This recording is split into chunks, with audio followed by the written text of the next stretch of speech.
এরকম একটা শাকের রেসিপি আপনাদের সাথে শেয়ার করছি, এতটা মজার, এতটা লোভনীয়। আসসালামু আলাইকুম। আপনাদের সাথে নোনতা শাকের একটা রেসিপি শেয়ার করছি। এই শাকটা একসময় গরুয়ে খেত, এখন মানুষে খায়, বাজারেও কিনতে পাওয়া যায়। আমি একাটি কিনে নিয়েছি আর এভাবে বেছে নিয়েছি। আপনারা চাইলে মোটা ডালটা ফেলে দিয়ে চিকন চিকন ডালগুলো নিয়েছি। আর কলির মতো যে এগুলো ফেলে দিবেন না। একটা কড়াই বসে পরিমতো তেল দিয়ে দিলাম, কিছু পেঁয়াজ কুচি, একটা রসুন কুচি আর কিছু কাঁচামরিচ কুচি দিয়ে দিলাম। একটু নেড়ে চেড়ে নরম হয়ে আসলে স্বাদ মতো লবণ, সামান্য একটু হলুদের গুঁড়া আর একটু ধনিয়ার গুঁড়া, কারণ আমি আলু দিয়ে শাকটাকে ভাজি করব। এটা নোনতা নোনতা শাক। আলুর সাথে এই শাকটা ভাজি করলে খেতে অসাধারণ হয়। আপনারা চাইলে শুধু শাকটা রান্না করে খেতে পারেন, তখন শুধু পেঁয়াজ কুচি, কাঁচামরিচ কুচি আর একটু রসুন কুচি দিলেই হবে, আর স্বাদ মতো লবণ। হলুদ ব্যবহার করতে হবে না। আলু দিয়েছি তাই হলুদটা ব্যবহার করেছি। আলুগুলো দিয়ে দিলাম আর নেড়ে চেড়ে মশলার সাথে ভালোভাবে মিশিয়ে নেব। আর কিছুক্ষণের জন্য ঢেকে দিয়েছি।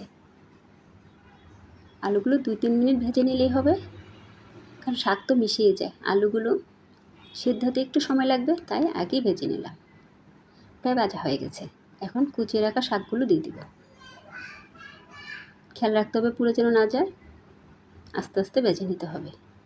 এই রেসিপিটা যদি ভালো লাগে থাকে একটা লাইক, একটা কমেন্টস, একটা শেয়ার করে দেবেন, অন্যদের দেখার সুযোগ করে দেবেন।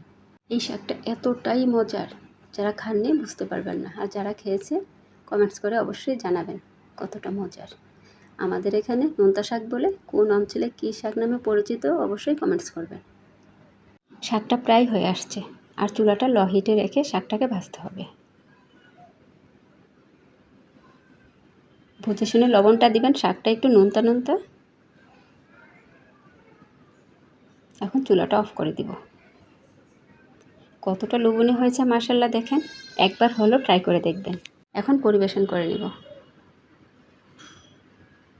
এতক্ষণ ভিডিওটা দেখার জন্য অসংখ্য ধন্যবাদ। আবারও চলে আসবো আপনাদের মাঝে নতুন এক ভিডিও নিয়ে। ততক্ষণ সবাই ভালো থাকবেন, আর বেশি বেশি করে পানি খাবেন। প্রচণ্ড গরম পড়ছে, প্রয়োজন না হলে ঘর থেকে বের হবেন না। সবাই সুস্থ থাকবেন। আল্লাহ হাফেজ।